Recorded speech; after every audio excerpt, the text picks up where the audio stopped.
Welcome to another episode of Ask Dr. John, a father-daughter conversation series about my dad, Dr. John F. Leake's memoir, American Change Agent, A Life and Legacy of Seeking Diversity, Equality, and Inclusion.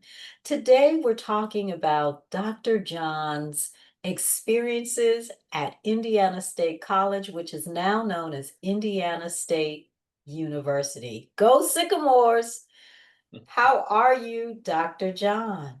Doing well, doing well. Looking forward to chatting about my days at Indiana State. So, Indiana State College, now known as Indiana State University, is located in Terre Haute, Indiana. Terre Haute, Indiana, if you've been reading American Change Agent, is a major city in my dad's life, in our family. That is the birthplace of his mother, Frederica Stanley Roberts Leeke, and the home of his grandparents, Henry and Eunice Roberts. So, with that said, Indiana State College, why did you choose to go to Indiana State College back in 1957? Yes, well, it's interesting. I when I was deciding about continuing my education after high school, and I at that point in my life, I wanted to be a coach. And being if you're going to be a coach, you had to be a teacher, and so I knew that that Indiana State at that time, which was Indiana State Teachers College, prepared folks to be teachers, and I realized that I could, in fact, save my parents some money by attending Indiana State because I could live with my grandparents, and I had always spent a lot of time in Terre Haute and with my grandparents. So that was a kind of a easy decision to attend Indiana State, and so that's the reason. It was a reason that had, naturally, it was a good place to attend for what I wanted to do later on, and it was nice to be able to go there and stay with my grandparents, and I had some childhood friends that I had grown up with, particularly in the early years of my life. So, So, when you entered Indiana State Teachers College in 1957, you were a part of the biggest class of African Americans admitted to the university. What was that like in your uh, first years? yeah, it was nice because as I was saying earlier, um, Warren Ross, Hierta Tribble, Wally Webb, uh, and uh, Brenda Cheatham. We lived on Spruce Street, and four of us lived right there in the 1600 block, and we had played together uh, growing up, and because I think in some ways, well, and my Wally's mother and my mother were good friends. They grew up together in Terre Haute, and so we all entered the Indiana State in 1953, 57. 57, yeah, because Yeah. we and so and we in fact we all did the full 4 years and all graduated on time. So so that was significant. Mhm. You know? Yeah. Now, In you your know, first, I I went want to, there. I want to stop you just for a second because in your first year, one of your classmates from St. Augustine's and Archbishop Carroll joined you in that first year. So I want to talk a little bit Oh, about that. yeah, yeah, and he was one of my very best friends, and we have had life together as adults and as And parents and so who forth. was And his that? name was Samuel Malachi, uh, and just recently, 2 years ago, um, Sam Sam left us. So, but yeah, yeah. So he did not stay the full 4 years. Uh, and Sam lived with me in my grandparents' home that year that he was there. Uh, so that was a nice thing. As you know, I had Warren and Wally and Yerda, and I also had Sam. So it uh, it wasn't like a lot of people who would go off to college and didn't know anyone, but I did. So that You was had you had some family ties to Indiana State Teachers College. One in particular was your mother. Your mother went to the high school and graduated from the high school in 1932. And yeah, she also enrolled in college there and was studying home economics. So tell us about the other person that you're related to, that is one of your parents that was at Indiana State. And then we'll talk about your aunt, yeah, uncle, and your yeah. cousin. Yeah, my mother and father met at Indiana State, and I have a picture of them uh, in sitting on the steps at the Student Union building, and later there are pictures of me and my classmates, Warren and Wally. And if I'm not mistaken, I think I have a picture now of you on the steps of Indiana State's the Student Union building. So Yeah, when we now visited. I also had my aunt, my mother's oldest sister.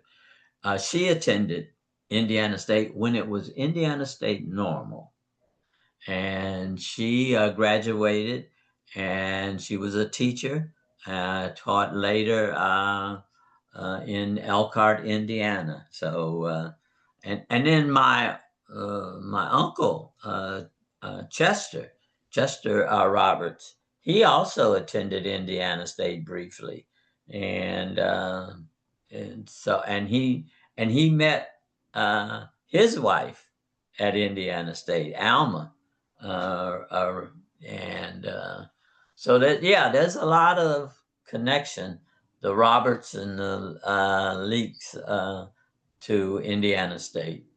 And one more connection. Alma Burnham Roberts and Chester Henry Roberts married, and they had several children. And one of their sons, Chester Paul Roberts Sr., attended Yeah, Indiana State. right. And Yeah. so, with this family connection, what are some of your most memorable moments at Indiana State and in Terre Haute while you were in college? Because your grandmother was very well known in in Terre Haute and had an eye on you and made sure that you were doing what you needed to do. Oh yeah, yeah, and you know, when you when you're in a town like that and in the neighborhood, uh, everybody watches out for you because my grandmother, she would sit on her front porch, and she had a glider, and she would sit there on that glider. And then I can remember Miss Shelton lived over on the corner in the next block, and those two, they were always checking everybody out, and everybody knew it. And so when at night when we would be coming back in, we always just acknowledged. We would say, "How you doing, Miss Shelton?" And she would say, "Oh, just fine, John Frederick." And my grandmother Eunice, she was doing the same, checking and making sure that we were not going to be doing anything that was not correct. So that's growing up in that kind of an environment. But yeah, you ask about uh, you know, some of the things that I remember and fondly remember about Indiana State. And certainly one of them was my joining a fraternity. Uh, that was very memorable. Lots of wonderful memories of that. And the Indiana State did not have any of the um, black fraternities or sororities, at least not uh, during the time I was there.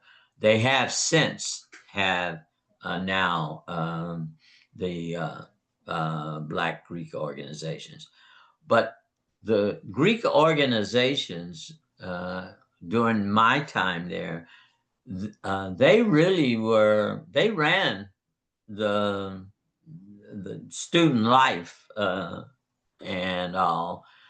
And so the first year I was there was a group of men started meeting together, and they were several of them were older um, men.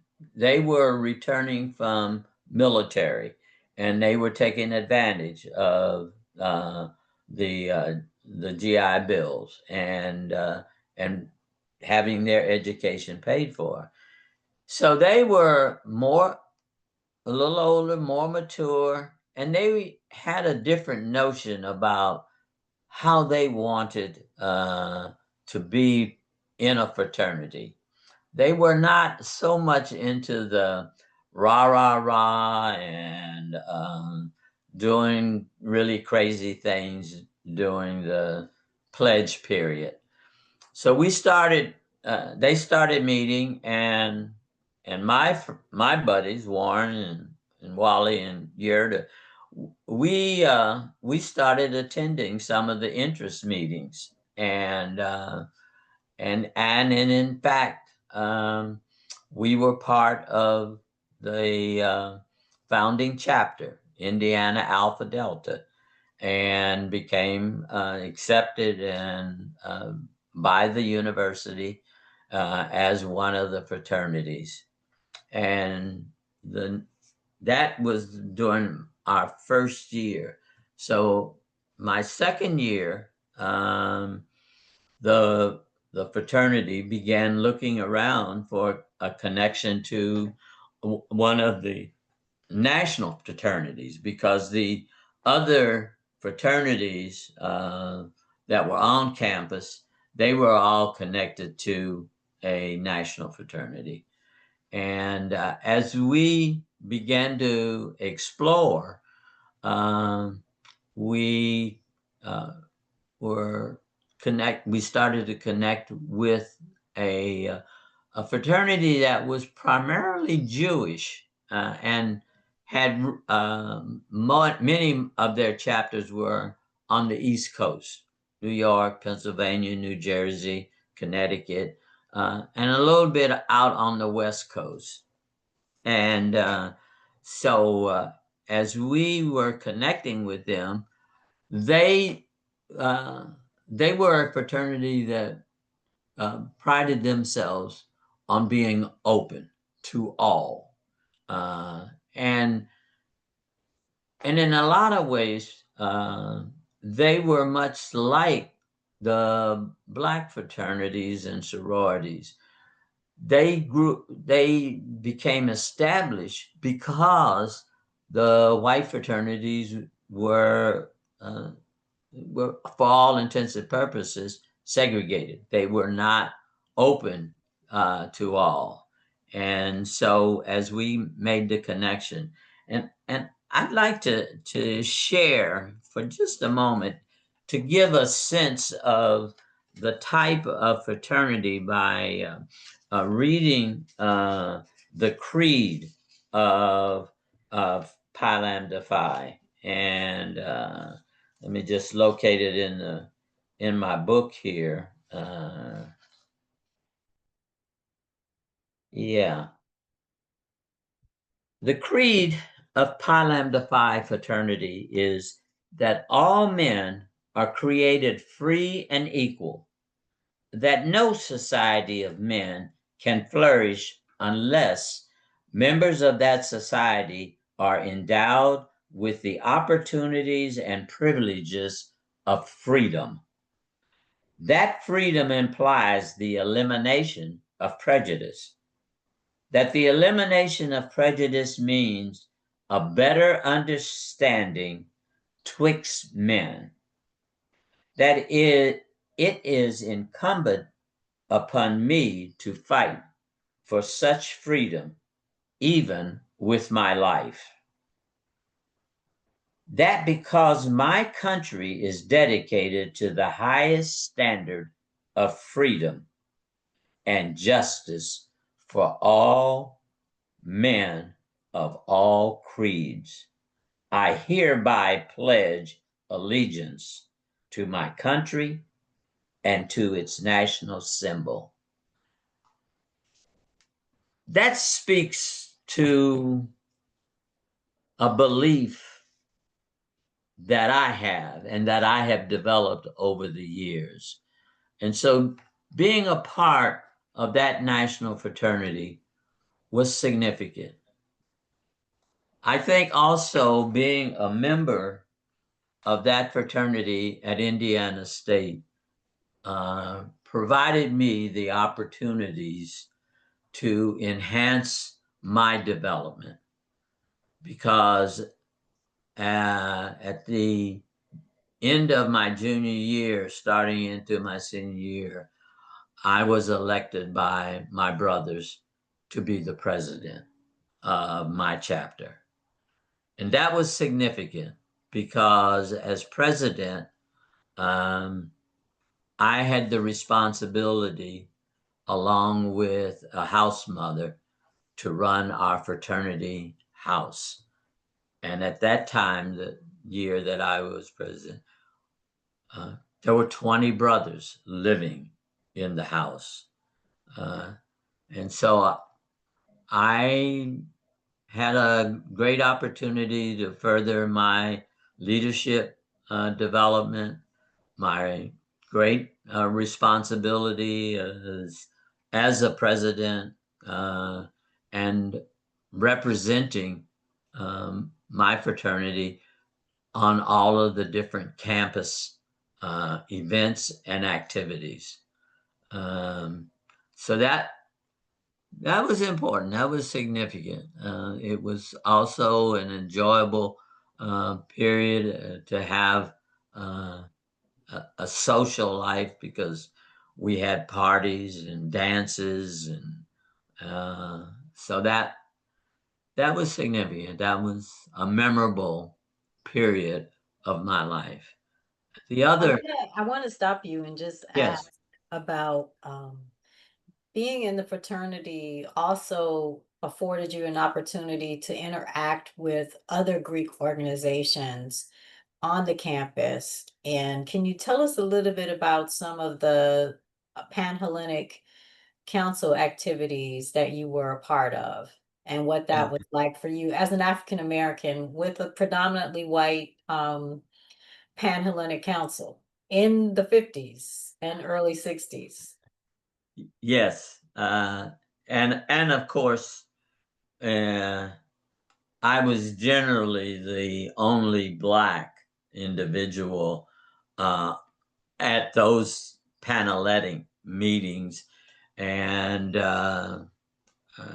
so I had experiences to being one of only a few um, in high school and now in college. Uh, and on the surface, I was generally well accepted. However, there were things that still went on that showed what life was like uh, for for Black people uh, during the late 50s and entering into the 60s. Uh, but uh, uh, but it gave me an opportunity to be able to function in a integrated society.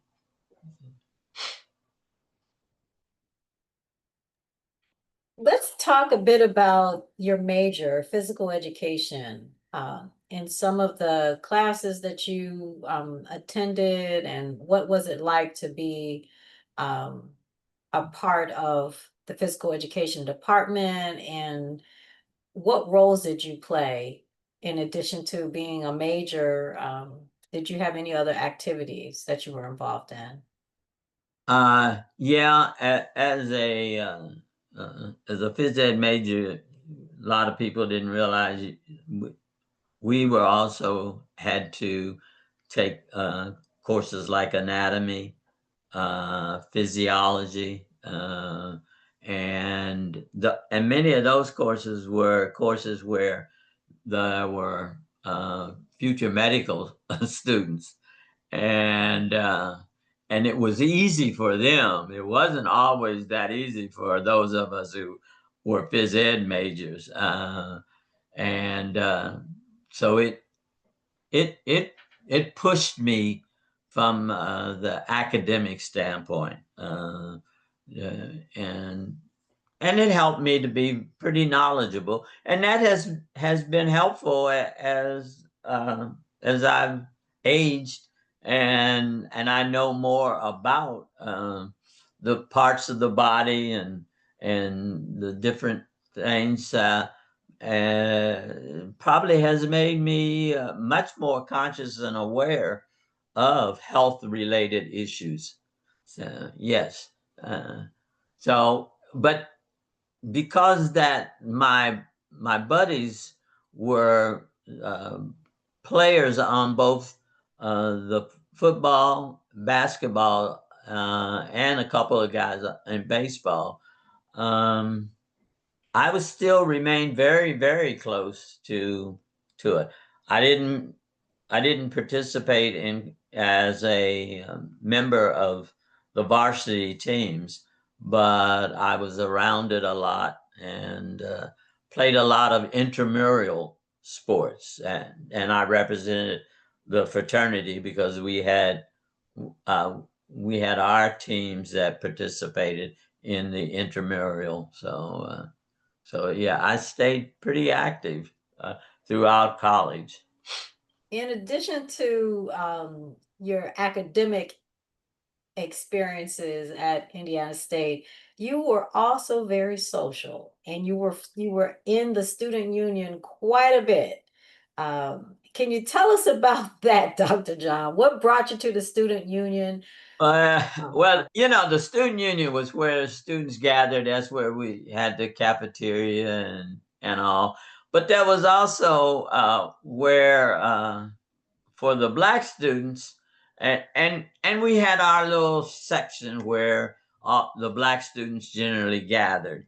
And one of the things that we did there was uh, we played bid whist, and I got to be one of the better whist players. And one of my other close buddies, Billy Whirl, Billy and I became partners, and it got to the point where we rarely got beat. I mean, and and on Fridays we came in around noontime, and because Billy and neither one of us had any classes in the afternoon on Fridays. That was just the way it was, and so it got so that many others would come in, and they would always try to beat us and unseat us and so forth. And so we tried to help the university to weed out those that couldn't make it beyond the first year, but because they would miss classes sometimes trying to beat us. So yeah, so yeah. By the time I was probably in my junior year, I probably had a PhD in whistleology. And you continue to play most Thursdays in your community. Yep, I never stopped playing bid whist. I played regularly, played 3 to 4 times a month rather, here in the community that I live in. And one of the other things that bid whist, at least for me, is trash talking. I mean, you have to talk about how good you are and slam the cards down when you are running a Boston. So yeah, yeah. Bid whist is very much has been always a part of my life. I think the other memorable thing that I would say was I met your mother at Indiana State, uh, and uh, courted, dated, and because I was in the fraternity and we had lots of social events, that was a good life, and that was a memorable period of my college days.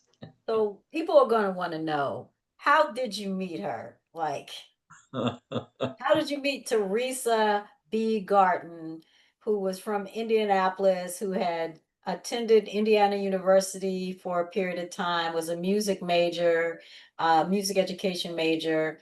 Uh, Also, she attended Butler University, and then she transferred after becoming a member of Sigma Gamma Rho Sorority Incorporated. She transferred to Indiana State and continued her music education studies. So how did you meet her?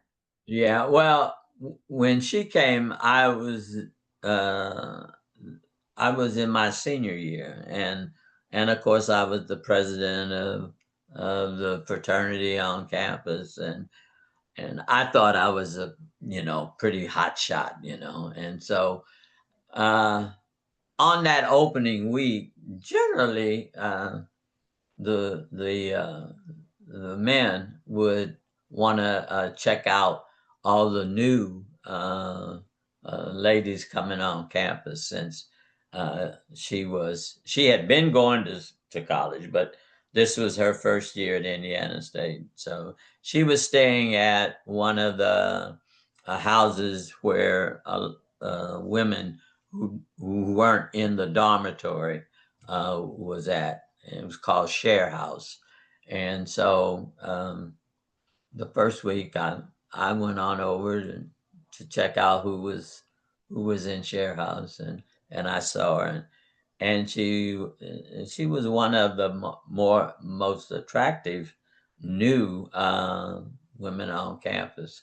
And so I asked her, she would like to go out on a date with me, and she said yes. I'm not sure if she gave it much thought, but anyway, she did, and of course, that first date was to go to one of my married friends' house that was Warren and Janet, to play cards naturally. So that was the first date, and then we began dating pretty regularly, and she went to a couple of the fraternity formal dances with me, and it wasn't long before she was she was the one. And in fact, I broke up with uh, the person I had been going with, who was still living in Washington, and she was attending Howard, and so it was clear that Teresa was going to be the one that I was going to spend the rest of my life with. So Wow. yeah. Yeah. If you'd like to know more about Dr. John's adventures at Indiana State and his life and legacy of seeking diversity, equality, and inclusion, go to anandaleek.com/Dr. John to get more information on how you can purchase the book, American Change Agent, through IngramSpark, Barnes& and Noble, or Amazon.com. We encourage you to buy directly with IngramSpark because as self-publishers, we earn more money when you purchase from IngramSpark. Please sign up for the newsletter when you get to anandaleek.com/Dr. John so that you can stay in touch with us and you can get information about upcoming book readings and signings and special information that we have coming out in the coming weeks and months and year. We thank you for tuning in, and I want to leave the last word with Dr. John. Anything you want to say to folks? Well, I kind of hope you are enjoying these conversations, and we've tried to um, do some making some of it light, not having everything be terribly serious, because life is represents all of that. Life has its ups and downs, has its wonderful moments, and hope you've been enjoying some of those as I've shared my life. All right. Thanks everybody for tuning in, and we'll see you next time. Bye.